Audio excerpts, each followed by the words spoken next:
stage is set for McDavid to follow in Gretzky's footsteps. Cheryl, Wayne walked off the ice in his first Cup final, bitterly disappointed. Came back the next year, tested by fire, elevated his game, hoisted his first Stanley Cup. We saw how crushed McDavid was after falling short in his first Cup final run last year. Now he says this year feels more normal, not as emotional, just smooth and fun.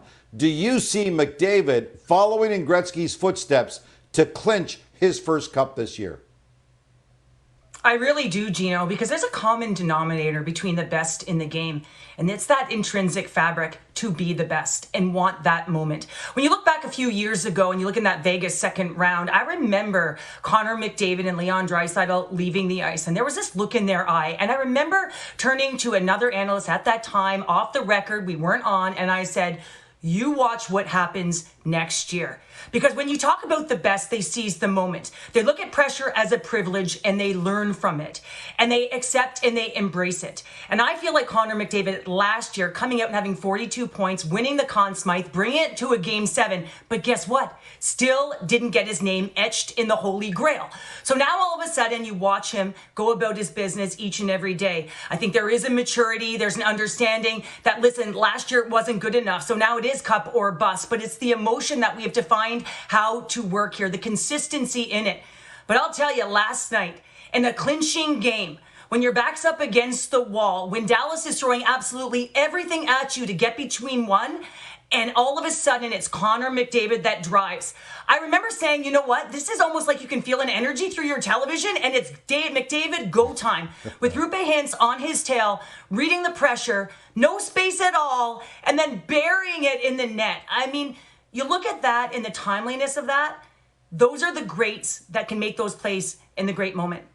So when I think of someone like McDavid, there is the common denominator, Gino. And if you're going to be the best and you're going to have sort of that legacy, you got to get your name on that cup.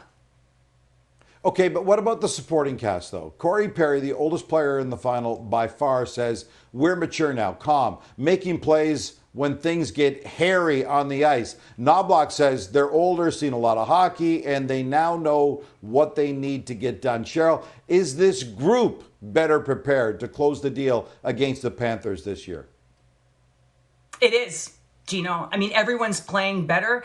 And there was sort of a mantra that we had with the Olympic team back in 2002 and 2006. You got to get comfortable being uncomfortable.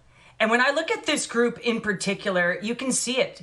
There's a belief that if they're down one, they're up one, they can lock it down. So up and down the lineup, they're making the right decisions with the puck. So Connor McDavid isn't looking to only go end to end. If he feels like his numbers aren't good, he's not afraid to put that puck in deep, right? He wants to make sure that they are in good, responsible position. So when I look at it all over the ice, shutting down Dallas to 4 shots in 3 consecutive third periods, this is a team that has buy-in. And it's cliche. What is buy-in? Well, it is the point where you decide as an individual that you will do whatever it takes to put your team in the right spot.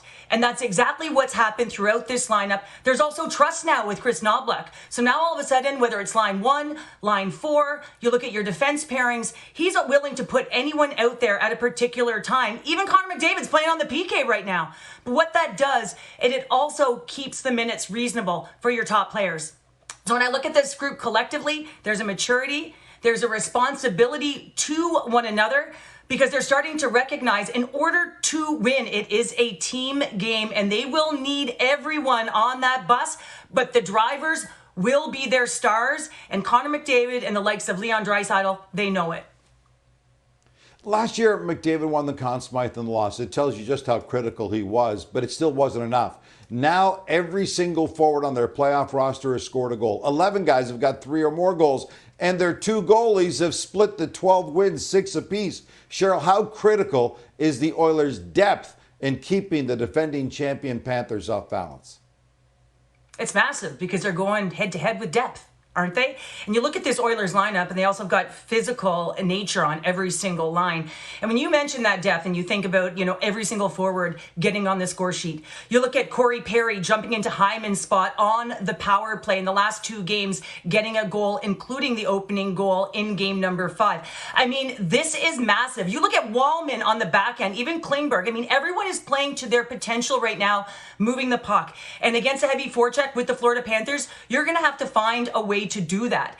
And so when I look at this collective roster overall, you're saying to yourself, listen, McDavid will be head-to-head, or Leon Draisaitl against Barkov, the best 200-foot players in the game. So you need depth. You need that critical moment where you find a way to be opportunistic. And when you look at this lineup as a whole, they've been doing it. All you have to do is look at the Vegas series for the depth on this team. I mean, who would have thought that you would have left that series? Connor McDavid has 6 points. Leon Draisaitl has 6 points.